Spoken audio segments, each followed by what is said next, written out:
جو اس فیڈرل جو معاملات ہیں اس کے اوپر اس طرح سے توجہ نہیں دی جاتی، کیونکہ پاکستان میں ایک تاریخ رہی ہے سینٹرلائزیشن کی، یعنی کہ اختیارات کے ارتکاز کا اسلام آباد میں، اور یہی وجہ ہے کہ ابھی 18ویں ترمیم کے بعد جو ہے آپ دیکھ لیجئے کتنی بار مشترکہ مفادات کونسل جو ہے اس کا اجلاس ہوا ہے۔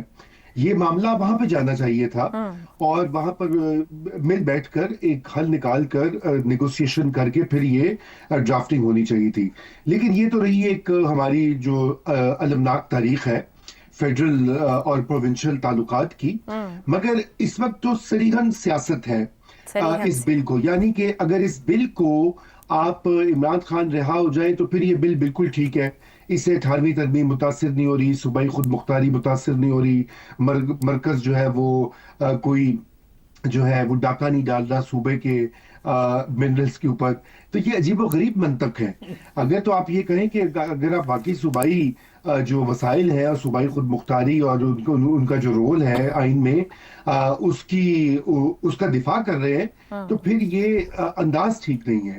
اور غالباً مولانا فضل الرحمان کا بھی یہیں سے آتا ہے، کیونکہ دیکھیے ان کا تو مستقل یہ معاملہ رہا ہے پچھلے کافی عرصے سے، اور سب کے علم میں ہے کہ وہ نالاں ہیں اسٹیبلشمنٹ سے، اور یہ بل جو ہے اور یہ منرلز کی پوری جو انویسٹمنٹ کا فورن انویسٹمنٹ کو لانے کا جو پلان ہے یہ ایس آئی ایف سی سے کیا جا رہا ہے، اور ایس آئی ایف سی میں بہت اہم رول ہے اسٹیبلشمنٹ کا، کیونکہ وہ یہ سمجھتے ہیں کہ بیرون ملک جو سرمایہ کار آ رہے ہیں ایک تو ان کو سیکیورٹی کی ضمانت ہوگی اور دوسرا ان کو ایک اسموتھ جیسے کہنا چاہیے فیسیلیٹیشن کی ضرورت ہوگی، تو یہ اپنا دباؤ ڈال رہے ہیں اسٹیبلشمنٹ کے اوپر بھی انڈائریکٹلی۔ بات تو ہو رہی ہے صوبے کی اور 18ویں ترمیم کی، بدقسمتی سے کوئی بھی اس سے مخلص نہیں ہے، اور یہی کیونکہ بلوچستان نے تو آلریڈی اس کو پاس کر لیا ہے، اور یہ اگر معاملہ تھا جیسے کہ ابھی یہ بات ہو رہی تھی کہ پچھلے مئی سے یہ چل رہا تھا تو اس کے اوپر ایک طریقہ کار اپنانا چاہیے تھا۔ بہرحال ابھی بھی وقت ہے کہ اس کے اوپر جو ہے وہ مشترکہ مفادات کونسل جو ہے اس کا اجلاس بلا کے وہاں پہ اس کو سیٹل کیا جائے، یا صوبے اور مرکز کے درمیان ڈائیلاگ سے اس کا کوئی حل نکالا جائے، اس کو مشروط نہ کیا جائے، کیونکہ یہ اگر پاکستان میں انویسٹمنٹ آ رہی ہے یا آنے کا امکان ہے تو وہ ایک اچھی چیز ہے، اس سے ہر پاکستانی کو فائدہ ہوگا، کسی ایک صوبے کو یا کسی ایک ادارے کو نہیں ہوگا۔ جی رضا صاحب بھی سوال اٹھا رہے ہیں، بڑا اہم ہے کہ اہم معاملات کو سیاستدان خود سے اس طرح سیاست زدہ کر دیتے ہیں کہ اس میں نقصان بھی کر بیٹھتے ہیں۔